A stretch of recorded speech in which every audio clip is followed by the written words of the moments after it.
Assalamualaikum warahmatullahi wabarakatuh. Sebelumnya izin memperkenalkan diri, nama saya Reva Krisilia Borusida Butar dengan NIM 123210111.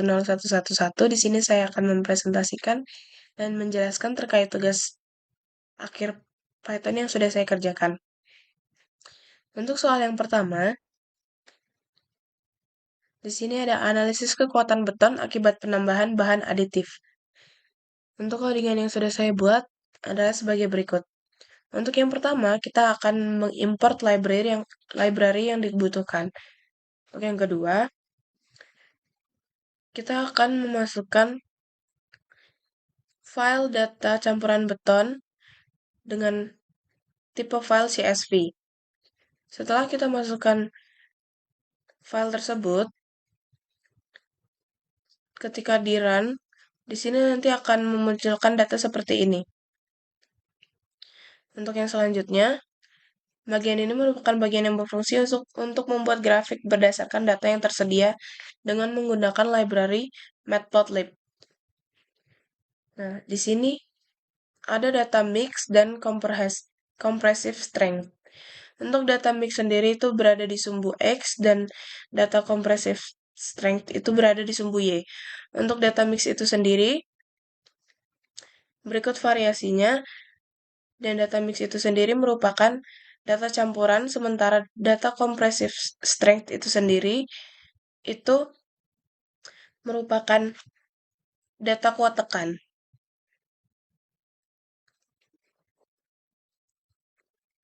Nah, di sini juga ada data split tensile dan ada data mixnya. Untuk data mixnya sendiri itu variasinya sama dengan data yang sebelumnya, terdapat M1 hingga M10. Untuk data mixnya masih berada di sumbu X dan split tensile-nya itu sendiri ada di sumbu Y. Untuk data split tensile itu sendiri merupakan data kuat tarik. Setelah itu, kita akan menghitung korelasi antar variabel dengan menggunakan fungsi core. Berikut hasilnya. Dan setelah itu kita akan menganalisis data dengan linear regression dari libraries scikit-learn dengan fitur yang digunakan compressive strength dan diprediksi adalah split tensile. Untuk sumbu X-nya itu merupakan data dari kuat tekannya, dan untuk sumbu Y itu merupakan data dari kuat tariknya.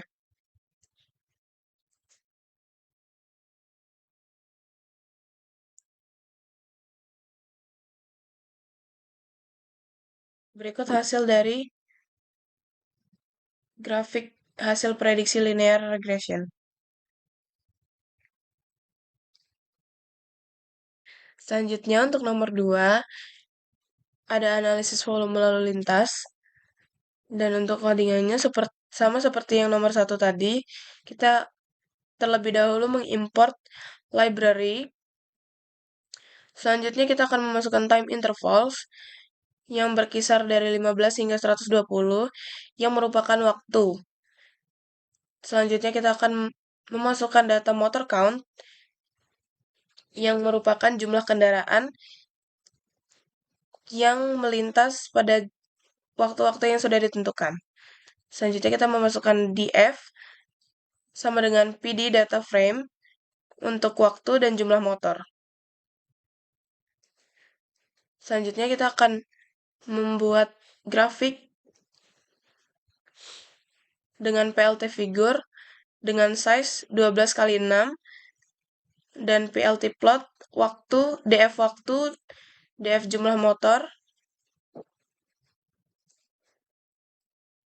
Selanjutnya kita PLT title, PLT X label, PLT Y label, PLT grid, PLT legend, dan PLT show.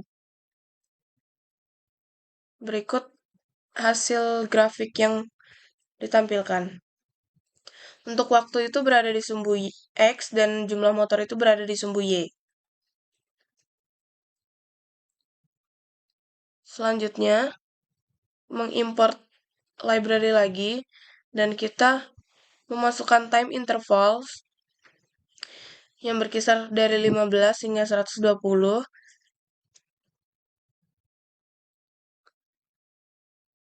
Di sebelumnya tadi kita mengimport data motor, sekarang kita mengimport data mobil. Sama seperti yang sebelumnya, kita memasukkan di F, time intervals itu untuk waktu, dan motor count itu untuk jumlah mobil.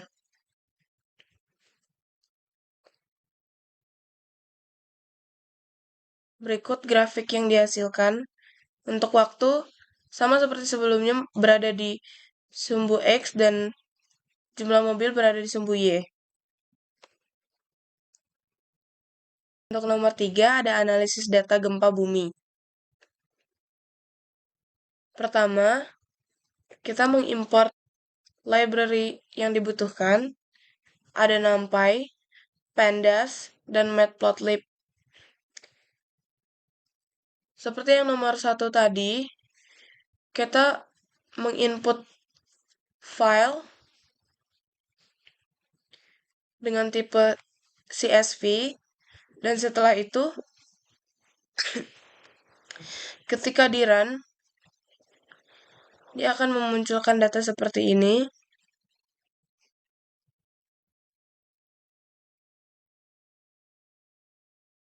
Selanjutnya kita akan mencari nilai percepatan maksimum.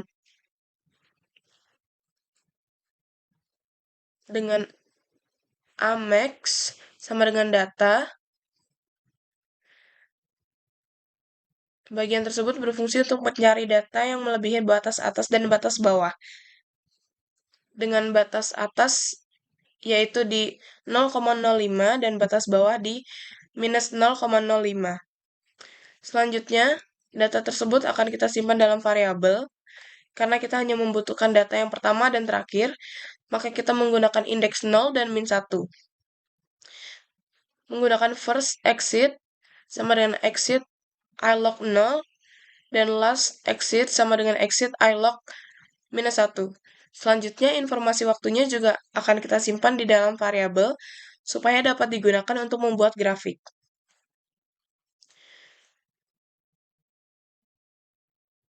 Untuk first time exits itu merupakan data yang pertama, sedangkan yang last exit itu merupakan data yang terakhir. Selanjutnya kita akan mencetak grafik menggunakan PLT figure, PLT X label, PLT Y label, dan PLT title.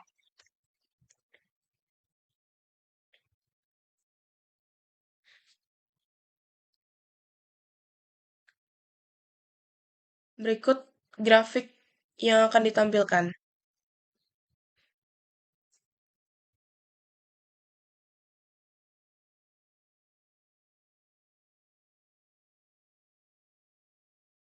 Selanjutnya, pada Vmax berfungsi untuk menyimpan data kecepatan maksimal.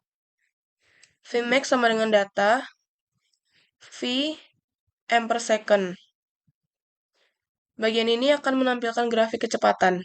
Untuk menampilkan grafiknya sama seperti tadi, PLT figure, PLT X label, PLT Y label, PLT title, PLT plot.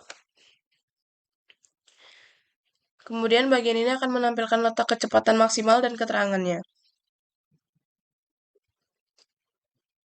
Berikut grafik yang ditampilkan.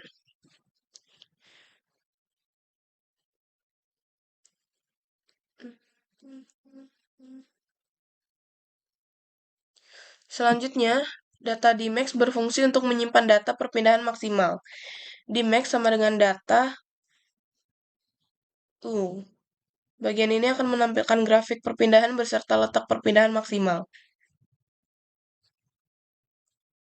Untuk menampilkan grafiknya sama seperti yang sebelumnya, kita menggunakan PLT figure dengan size 15 kali 6. Kemudian ada PLT X label, PLT Y label, PLT title, PLT plot, PLT sketcher, PLT annotate, PLT legend, dan PLT show untuk menampilkan grafik tersebut. Berikut grafik yang akan ditampilkan.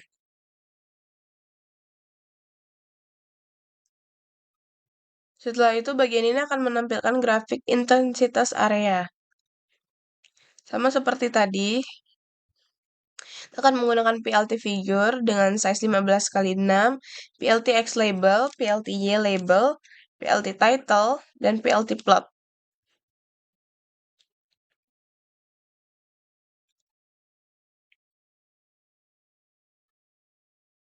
Selanjutnya bagian ini merupakan ringkasan dari keseluruhan data. Untuk sum A sendiri berfungsi untuk menyimpan nilai total percepatan kuadrat. Untuk TD sendiri, itu merupakan durasi yang dihitung dengan last time exit dikurang first time exit.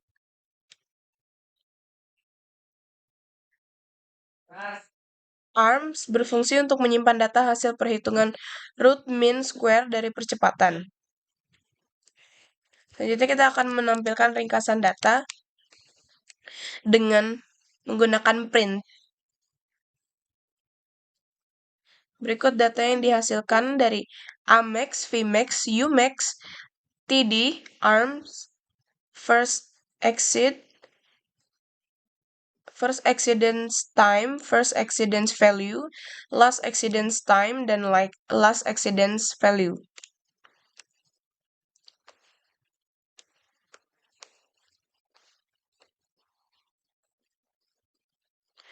Untuk yang terakhir, ada analisis data curah hujan.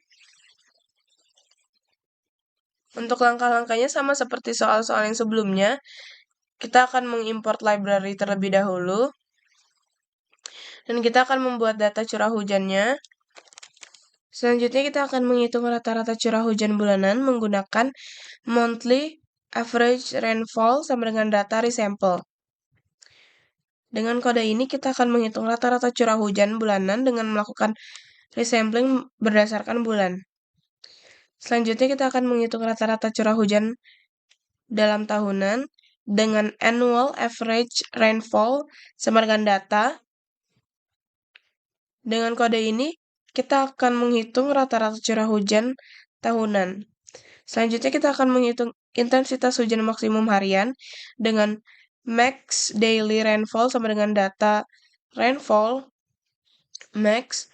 Selanjutnya akan kita print. Selanjutnya kita akan menentukan hari curah hujan ekstrim dengan threshold sama dengan 50. Kode ini digunakan untuk menentukan ambang batas untuk curah hujan ekstrim. Selanjutnya ada extreme rain days sama dengan data digunakan untuk memilih hari-hari dengan curah hujan di atas ambang batas tersebut.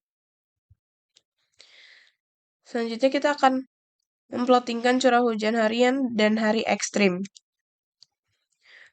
Untuk PLT figure itu sendiri digunakan untuk membuat figur untuk plot, dan PLT plot itu untuk memplot curah hujan harian, dan untuk PLT X line digunakan untuk menambahkan garis horizontal untuk rata-rata tahunan, dan untuk PLT sketcher itu sendiri untuk menandai hari-hari dengan curah hujan ekstrim. Selanjutnya kita akan memplot rata-rata curah hujan bulanan. Untuk PLT bar itu sendiri digunakan untuk membuat diagram batang untuk rata-rata curah hujan bulanan. Berikut data yang dihasilkan. Untuk curah hujan rata-rata tahunan berada di 19,52 dan intensitas hujan maksimum harian berada di 92,59, dan untuk hari dengan hujan ekstrim lebih dari 50 didapatkan data ini. Berikut untuk grafik yang ditampilkan untuk curah hujan harian sepanjang tahun, dan berikut adalah diagram batang yang dihasilkan untuk curah hujan rata-rata bulanan.